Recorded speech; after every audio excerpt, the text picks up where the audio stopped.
Summer is the perfect season for your second act of love. Dating expert Kimmy Seltzer is here. We love her. Secrets, suspense, and a whole lot of questions. We're talking to Rebecca Ferguson from Apple TV's Silo. From one actor to the next, we chat with Milo Ventimiglia all about Harlan Coben's I Will Find You. And it's I'm obsessed. I'm obsessed. Colorado and Company starts now. Portions of Colorado and Company contain paid content. Good friends, gonna get you through the day. Good friends. Good morning, everybody. How are you doing? Well, moms, you may have heard of MOPS, Mothers of Preschoolers. That's hard. That organization has been reimagined, and now it's called MomCon, which I love. And their mission is still the same. We want to equip mothers so they can realize their full potential. Thank God someone's doing that. Okay, fun facts. The MomCon community stretches around the whole globe, but it started right here in Colorado in 1973. I am so happy with me, President and CEO Mandy Arioto. Yes, I got it right. As well as Director of Strategic Events, Janella Thaxton. Thank you for being here. Oh my gosh, we're so excited. This is absolutely, this is a huge vacuum, I think, in America's healthcare system and above. So thank you for being here. Mandy, what is MomCon all about? Yeah, so MomCon is short for the mom community, and it's really an effort to rebrand motherhood, because when I had kids, the narrative was, it's gonna ruin your life. Yeah. Motherhood is hard. Totally. You're gonna, that's a good call. It's thankless. But what I've actually found is motherhood is the greatest adventure I've ever been invited into. And not only that, mothers are powerful. Oh, there was this they should cool run the study. world. Exactly. The UN came out with a study recently, and they said if you want to see a city flourish or raise a community out of poverty, the single best way to do that, resource the moms. Resource the moms. Because they can multitask, they can read it, they can do a million things. Chris Rock has a joke, if women were in charge, we wouldn't have wars, we just have a lot of countries not talking to each other. I love that. Okay, what is a MomCon group like? What's the vibe? Yeah, so you show up at a MomCon group, and here's what happens. I think so many moms wake up in the morning and they're like, why does everybody else have everything figured out and I don't? The comparison. Exactly, and you show up at a MomCon group and you're like, oh, we're all in the same boat. Mm-hmm. And so what we do is we provide practical tools, we have honest conversation, we have some food. Thank God. And it's really just this opportunity to help moms regain their joy in their motherhood, their relationships, their friendships, and to find lifelong friends. Oh, I love that, because community community is important. Yeah, and some self-esteem, some self-trust, some ground underneath your feet. How do we get involved in the group? I'm gonna ask both of you. Yeah, so the easiest way is to just go to themom.co. Okay. You click on find a group, put your zip code in, all the groups in your area will come up, and if there's not one there, we'll help you start one. Amazing. Janella, how many people in a group?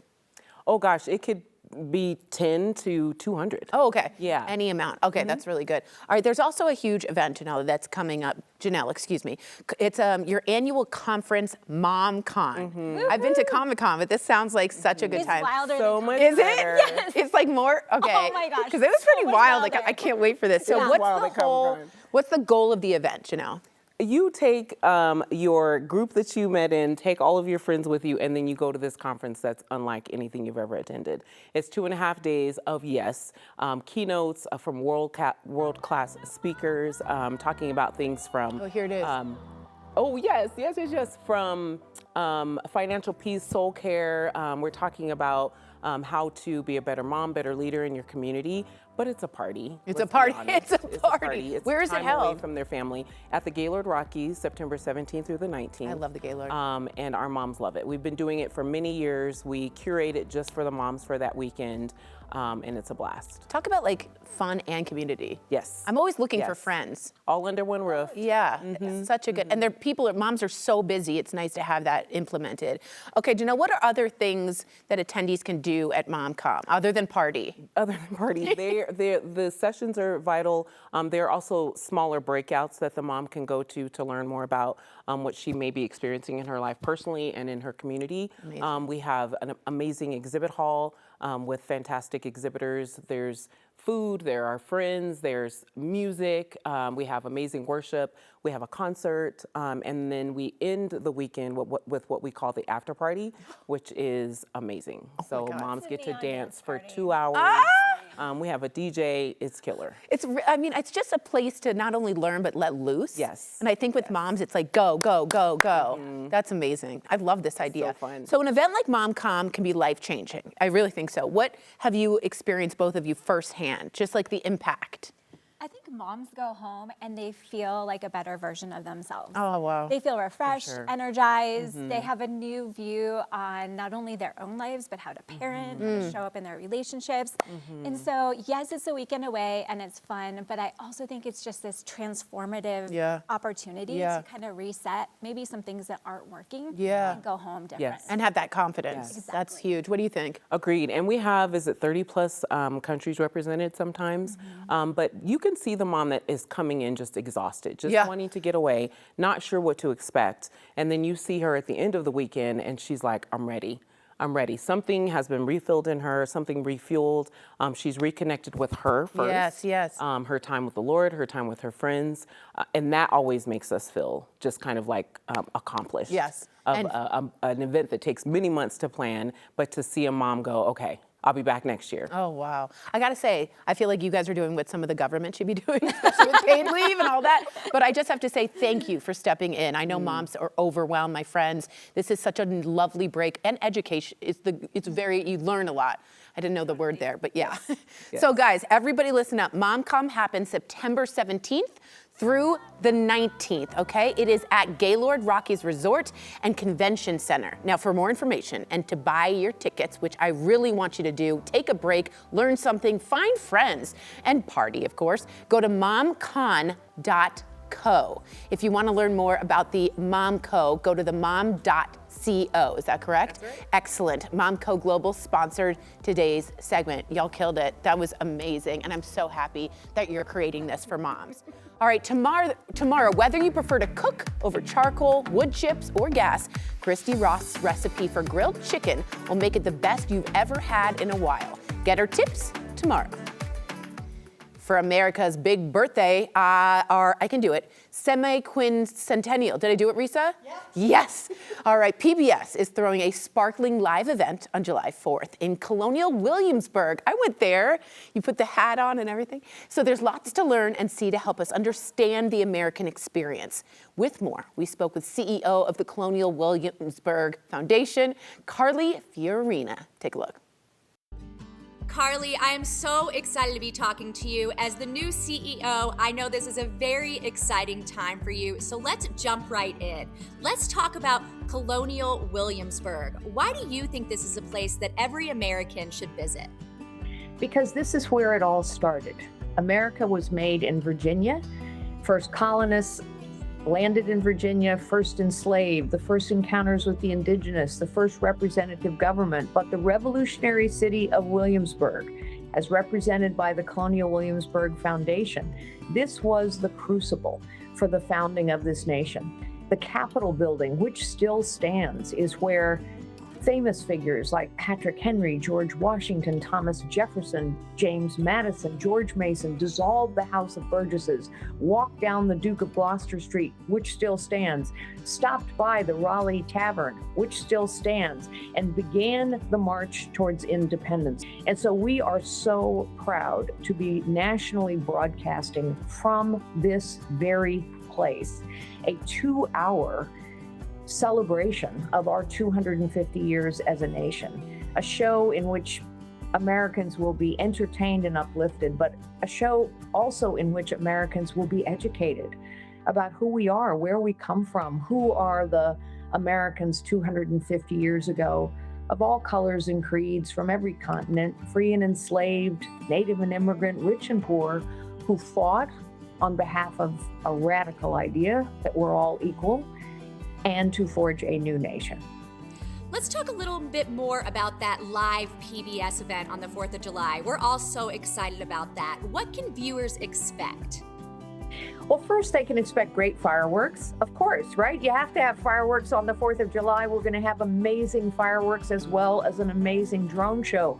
But what's different here is the fireworks and the drones will be over buildings that existed 250 years ago. The palace, the last palace of the last royal governor, which became the residence of the first Virginia governor, the Capitol that I mentioned, the taverns, the courthouse, all of these were here in the revolutionary city of Williamsburg. We will have amazing entertainment, whether it is our narrator, Richard Thomas, an iconic voice we all grew up with, or the incomparable Judy Collins, or Ryan Speedo Green, or Michael Feinstein. All of these amazing talents will be here lending their talents to our show. And we will also have education, because we'll be visited by Martha Washington and George Washington and Thomas Jefferson, and someone who perhaps isn't as famous but is equally important, James Lafayette, an enslaved man who spied on behalf of General Washington and brought back invaluable information about the movement of British troops. So what Americans can expect is, of course, fireworks and a party and a celebration.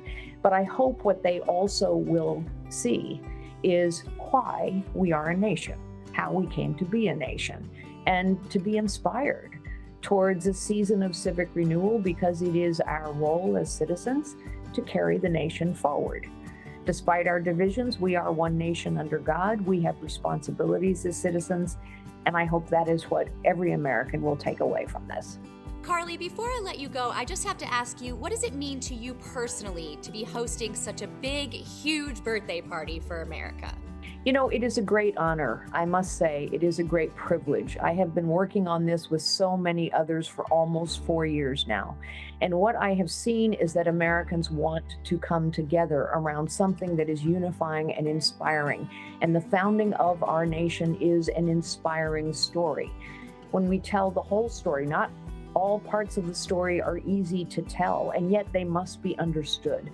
Because nostalgia isn't history. History is a complete story of our nation.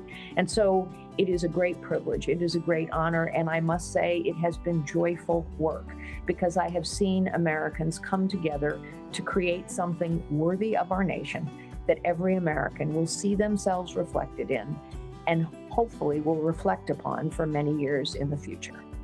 Thank you so much for taking the time to join us today, Carly. I know you're very busy. Happy 4th of July and congratulations. Thank you so much. We know you'll be watching. We will. Take care. Watch American Made in Virginia, 250 Years Together, live on PBS, starting at 6 p.m. So check your local listings and the PBS app for more information. Think it's too late for your second act of love? Think again. Next on Colorado & Company, dating expert Kimmy Seltzer is back to give us all that confidence boost we all need. Celebrate 150 years and the faces of Colorado. Little Raven was a progressive leader of the Southern Arapaho. He maintained a strong stance on peace among Native peoples and with white settlers. Though he feared the white man would not want peace with his people, the first county in the new territory was named after his tribe. Learn more online. Go to am250co150.org. All right, whether you're newly single, and I'm talking to the viewers out there, getting back out there after years away, or you're just kind of wondering what dating looks like nowadays, because it's very different. Finding love can feel very different the second time around. The good news, summer is the perfect season for fresh starts. I'm sorry for doing that. So that's why confidence coach and dating expert, and we love having her, Kimmy Seltzer, is back to chat with us all about this. Hi. Hello. I'm so excited. This is so helpful for everyone out there, for me, for everybody. So Kimmy, one of the biggest dating trends this summer is that people over 40 are ditching the dating apps and they're meeting people IRL, which means in real life, because I'm hip. You know what I mean? So talk to us about why the app fatigue is happening.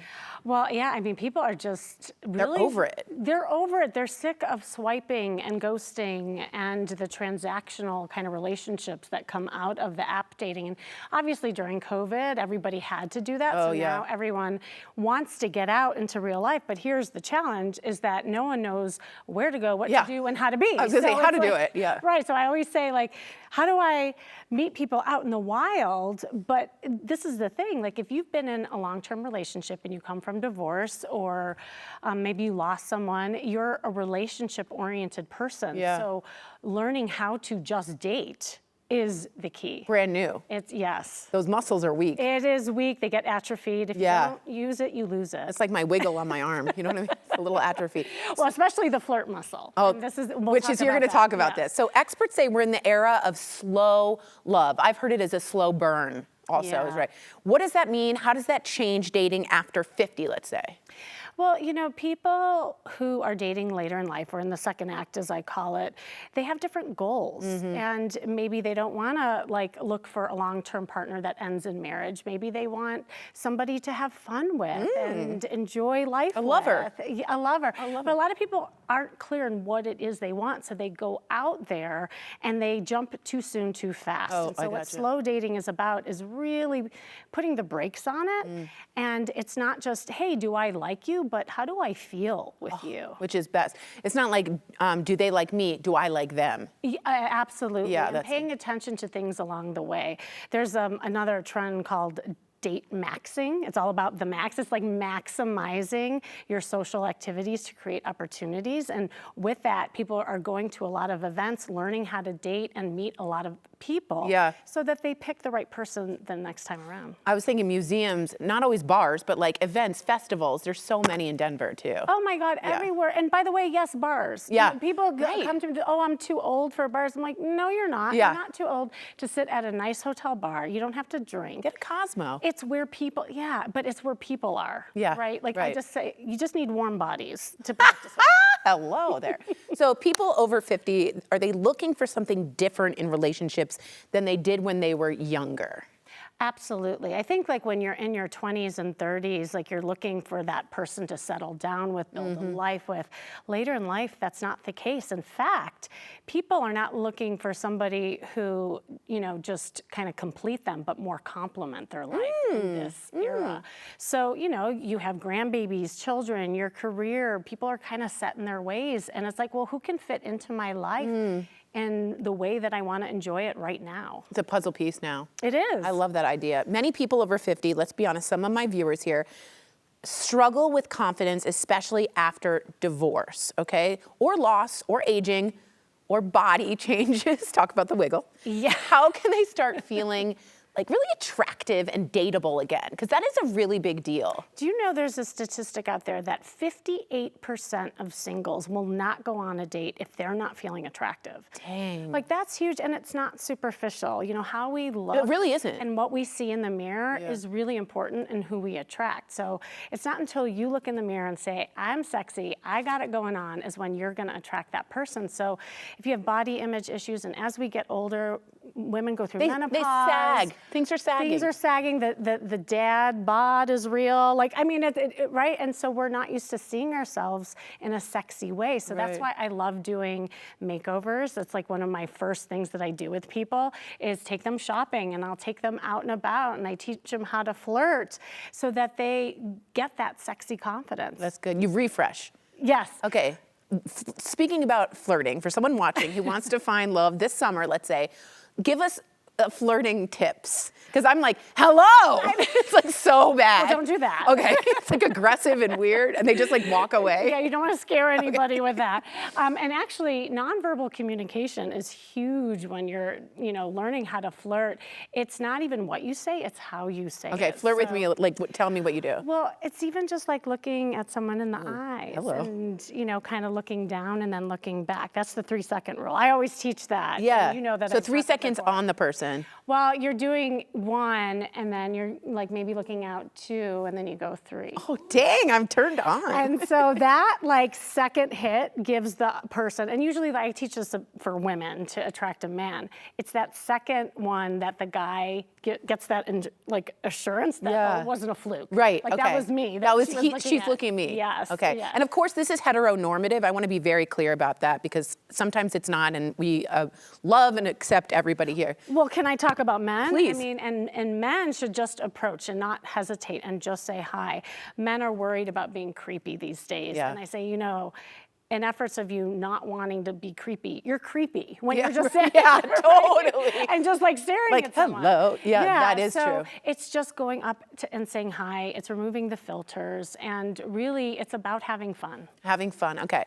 So if you want to chat more with Kimmy, or go to her website, it is KimmySeltzer. See how bad I am? It's KimmySeltzer.com, or you can also hit her up on Instagram at KimmySeltzer, and she can help you out personally, which is amazing. Yeah, and I have a sexy confidence workshop coming up. Maybe you can come. Oh my God, I really July need it. 26th? All right, looking for your next binge-worthy show when Colorado and Company returns. We're talking to the star of the hit series Silo. Welcome back. Now, it's one of the most talked about sci-fi thrillers on TV right now. Silo is back for season 3, and fans are finally getting closer to the truth. Earlier, Kelly spoke with star and executive producer Rebecca Ferguson, along with creator and showrunner Graham Yost. Take a look. She's had no memories for 3 months, other than those you've given her. There's a new world coming, I look at myself in the mirror, and I don't even know who's looking back at me. and it's just around the bend. She doesn't remember anything except what they tell her. This one's coming to an Rebecca, for someone who hasn't watched this show yet, thinking about thousands of people living underground is actually pretty terrifying. Why do you think people are so hooked on Silo? I guess it's really well put together. It's a mystery. It's a good show. I mean, some people are hooked, some people aren't hooked. You know, and it continues. And I've read 4 fantastic seasons, and it gets better and better and better, and that's quite unusual. Okay, Graham, my next question is for you. One of the things people love so much about this show is that you're kind of trusting the viewer to put the pieces together. So I want to know, how do you find the balance between giving them enough information and keeping them guessing? You know, part of it is we agree. Jamie Ehrlich, one of the head guys at Apple, he and his buddy Zach do the whole thing. We agreed early on 4 seasons would be what the show would support. So we knew that we had to be answering stuff and then raising new questions. So in the first season, how did George die? What's going on? What did this all, and then Juliet goes outside and sees there's 50 other silos. Okay, we got a new mystery. And so we try to keep doing that season by season. And it's, listen, a mystery is a good engine for a television show. The problem can be is if you overstay your welcome, and I think 4 seasons is just about right. I like that. That's smart. So paying off of that, I got to know, do y'all listen to fan theories at all? Sometimes hear about them, but I did an interview with, who was it I was with? Rashid? No, someone. Oh, I think it was Rashid. Was it? And then the journalist was giving us the fan theories, and it was quite hard to not break when they were quite close. Right. It's fun. It's great. It's great to think about. People are so smart too when they think about it. They know, but not quite. No, but they'll go off on. I'll tell you what. They're asking a lot of the same questions that we were asking, right? At the beginning, it's like, when I was reading the books, it's like, well, is this taking place on Mars? Is it secretly in the past? Is it, and so it was. Yeah, it's great. Fun. And now people are watching going, what do you mean lost her memory? Like, well, how did that happen? Well, that's easy. All right, before I let y'all go, I have to get in one more question. Rebecca, your character always seems to be questioning the world around her, which a lot of us can connect with that. Do you think that's why fans connect so deeply with her? I don't know. And I think the thing she keeps questioning is she wants to figure out the truth, right? And throughout these seasons, so many obstacles has stopped her from getting to the truth. It's a simple question. What happened? Why are we here? And what's outside, right? And she does it in a rebellious way. That's in her DNA, that she questions the status quo. Something's not always right. And she doesn't do it socially adeptly. And I think that's an awkward thing to watch. And I think that could be quite intriguing, because in normal life, I think a lot of us kind of just follow the waves of the path that's been laid by us. All right. Well, thank you both so much for joining us today. Thank you. We love the show, and we are so excited to see how it ends. Thank you. There's a new world coming, and it's just around the bend. You can catch new episodes of Silo Season 3 dropping every Friday on Apple TV. All right, when Colorado and Company returns, answers to the questions most of us have about Alzheimer's disease. A Common Spirit health expert lays it out for us next.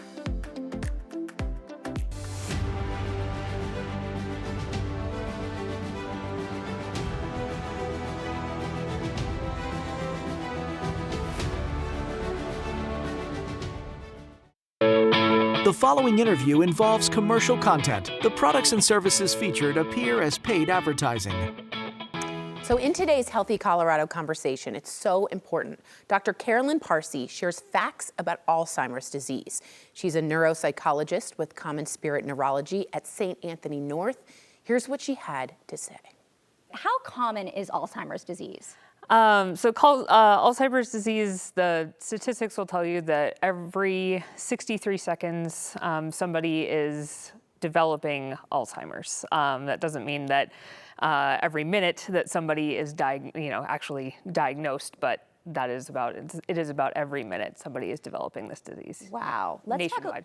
Nationwide. Okay, let's talk a little bit about the differences between Alzheimer's and dementia and other forms of dementia. Can you talk a little more about that? Yeah, this is probably the most common question I ever get, is what's the difference, or how are these alike or different? Alzheimer's is the most common type of dementia or common cause of dementia. Sometimes that's an easier way to think of it.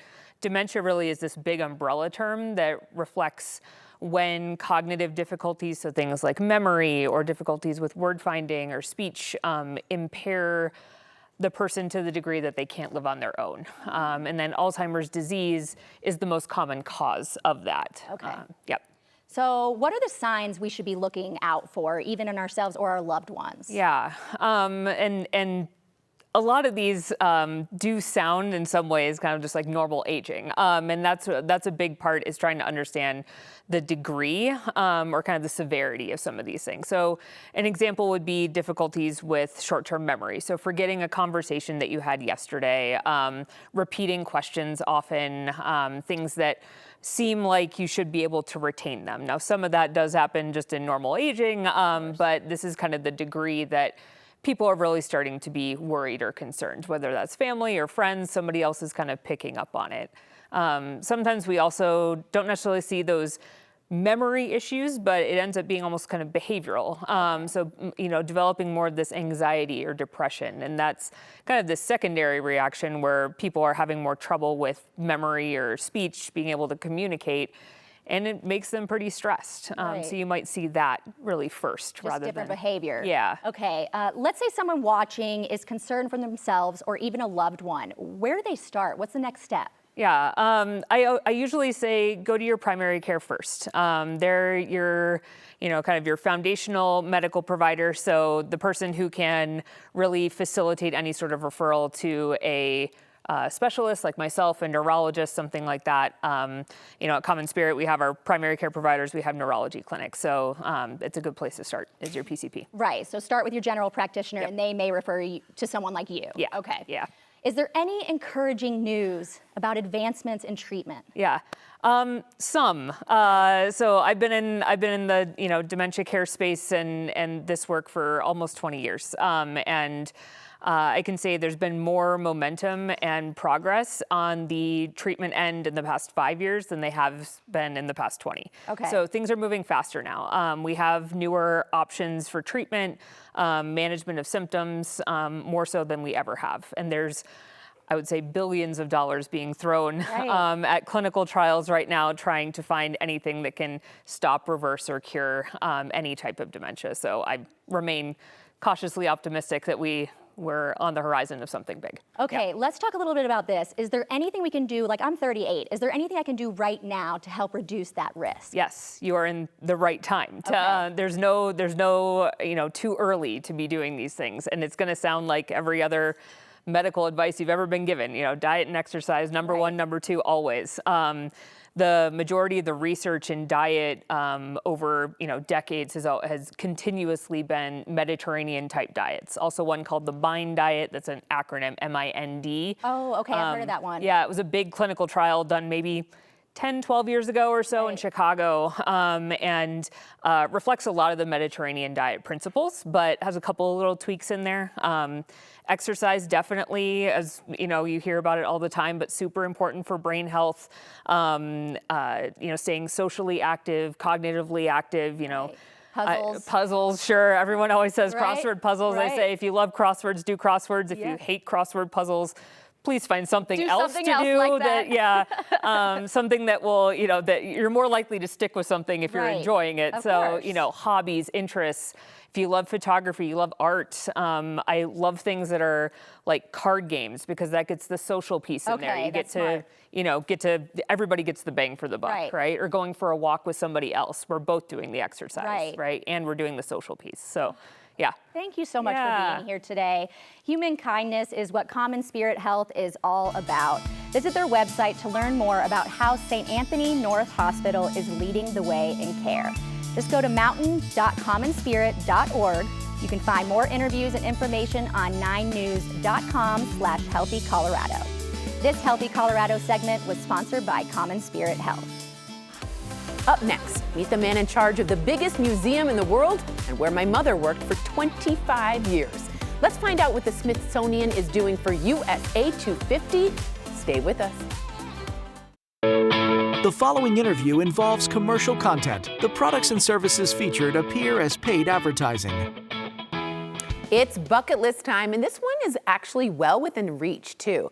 We caught up with the travel mom, Emily Kaufman, aboard Holland America's Euro Dam. Take a look. Hi, Emily. My day is always better when I get to talk to you. Where are you right now?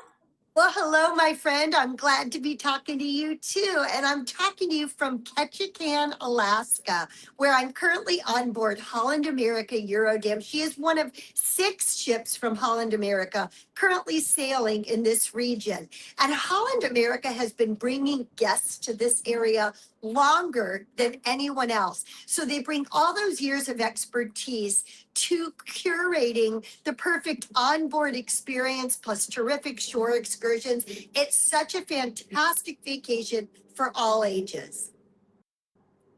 Well, Emily, I just have to tell you this. When I was 10 years old, my mom took us and we surprised my grandma and grandpa on a Holland America Alaskan cruise. And I have to tell you, it was the best time. We had such an amazing time. So tell our viewers a little bit about what they can expect on board a Holland America Alaska sailing.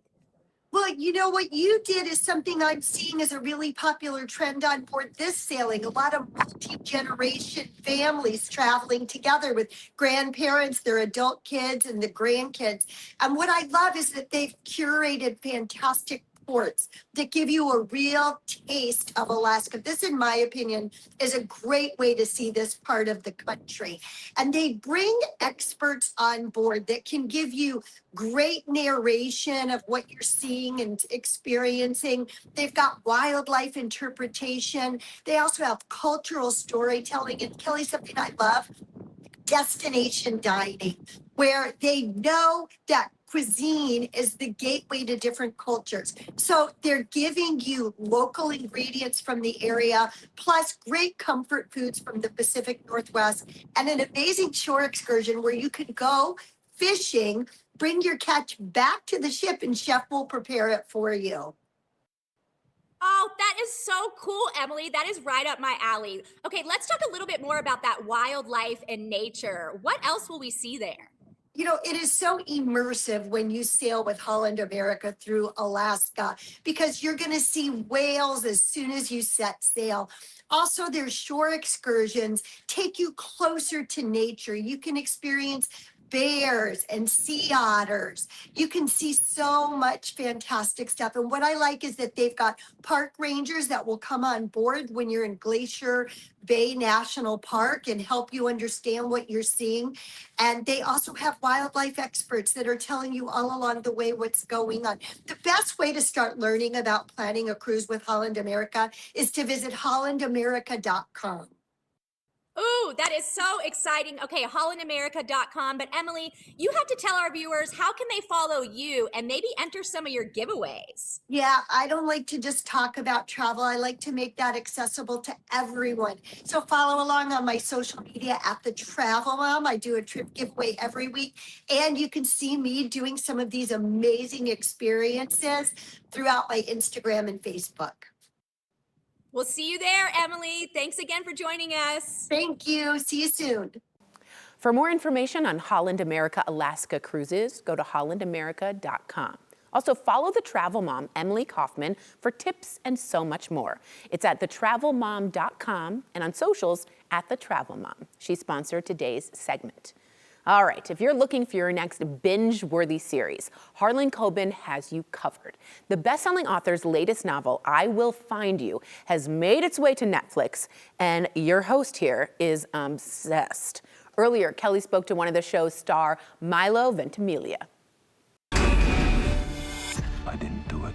I need to show you something. I think Matthew's alive.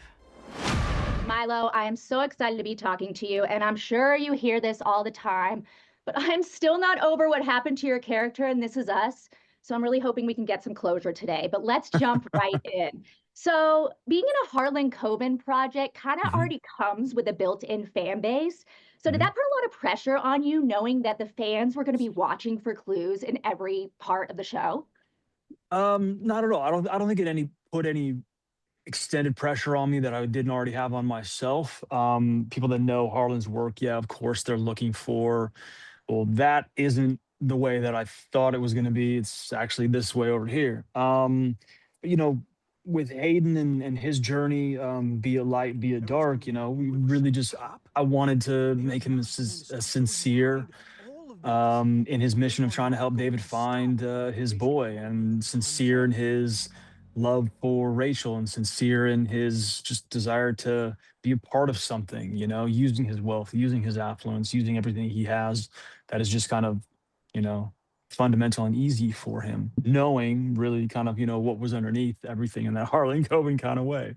Right. Okay. So with that being said, without giving too much away, was there anything when you were reading the scripts that even you were surprised by? Oh yeah. Yeah. I mean, and even before reading the scripts, you know, I'd had a very long conversation with Ravi Hull, who was the showrunner, working with Harlan, who wrote the book, and you know, he was giving me the intricate details of the story of David's journey, of Rachel's journey, of Hayden's journey, and I was just like, you gotta be kidding me. And I signed on to this one ahead of another project that I was doing. So I kind of had to not get too excited about our show while I was doing this other show that I was equally excited about, and let it influence, but I couldn't wait to get back to set or get on set and start unpacking I Will Find You. Whoever kidnapped Matt, they are not going to stop. You are being hunted. Ask yourself, what are you willing to sacrifice? Anything. So as I kind of mentioned before, you've obviously played beloved characters that we love, we really love. So how did Hayden feel different from the characters you played in the past? Every single one of them is different, you know, and I think I, as a human being, as a man, am different at different points in my life playing these guys. So, you know, where I was with Hayden and what he needed for his journey, you know, again, I just kind of always go back to this sincerity that, you know, he's really just, we want people to see him as a good person, helping, until he's not. So, and he has his own, I guess, his own wants and needs that have to get satisfied ahead of anybody else's. Okay, last question before I let you go. I know you're a busy guy. Let's say our viewers have never watched a Harlan Coben adaptation before. Why should they start with I Will Find You?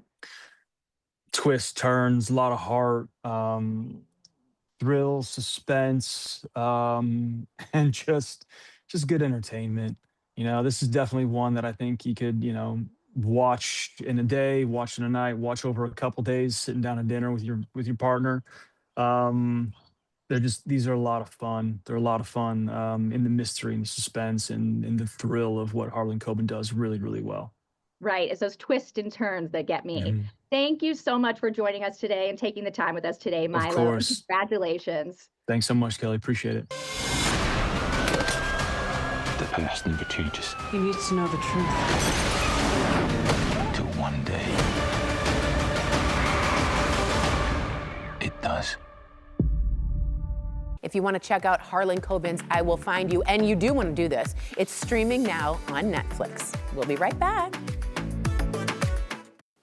As we celebrate our 250th birthday as a nation, the Smithsonian is helping us consider our past and imagine our future through history, culture, art, and science. We spoke with the man himself, Secretary Lonnie G. Bunch III. The Cocoa office this time, Lonnie, and I love it because we have a collection of stuff behind me, as you can tell. I bet the Smithsonian would do a great job in cleaning us up and making us look organized. How do you keep the Smithsonian flowing, working, especially during this very busy time during our 250th anniversary? Well, there are 7,000 public servants that work for the Smithsonian, and they play all kinds of roles as scholars, as keeper of data, of managing the collections. So we've got all these systems down to make sure that the fact that we have 155 million objects and specimens, we need to know where everything is. And so there are people who know how to do that. I just ask and they deliver. Fantastic. How is your role right now? I mean, tell me about what it is that you do and how the secretary oversees such a huge endeavor as the Smithsonian. Well, it's like being any big corporate CEO, with 21 museums, number of research institutes, people who work for the Smithsonian around the world. So it really is making sure you've got the right leadership, but you've got the vision. And the vision is always about the Smithsonian is a place that helps us understand who America once was, who America is, and who it can become. And we do it by using not just history, but science, art, and culture. So in some ways, the Smithsonian is this amazing reservoir that you can dip into for clarity, for understanding, and maybe even for a little hope. Fantastic again. Oh my goodness. It's been a bucket list thing for me to go to the Smithsonian. I haven't been, but I understand there's some unique concepts that you're doing and installations and exhibits for the 250th. Share more about that. Every part of the Smithsonian is celebrating and commemorating the 250.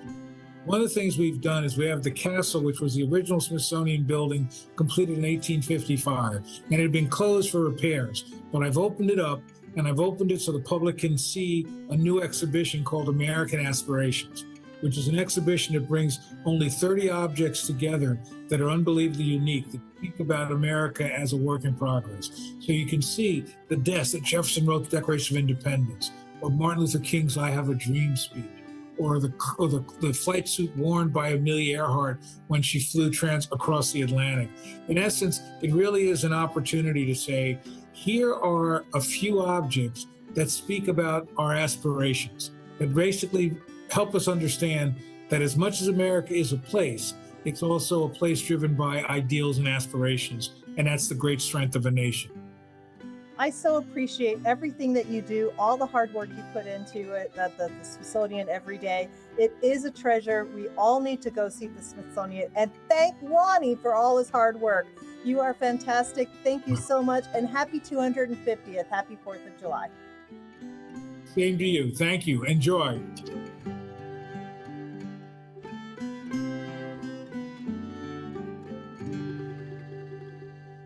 I've been to almost all of them. It's fantastic. Plan a visit and take in the unique opportunities at the Smithsonian Museum that celebrates America's 250th. And by the way, all the museums are free. For more information on our shared future, go to si.edu/visit/museums. Thank you so much for your company, Colorado. Portions of today's program were sponsored by the businesses listed on your screen. I really enjoyed spending your time together. Maybe we can learn to flirt, go to the museum, and of course, MomCo is such a good idea. We'll see you next time. Bye!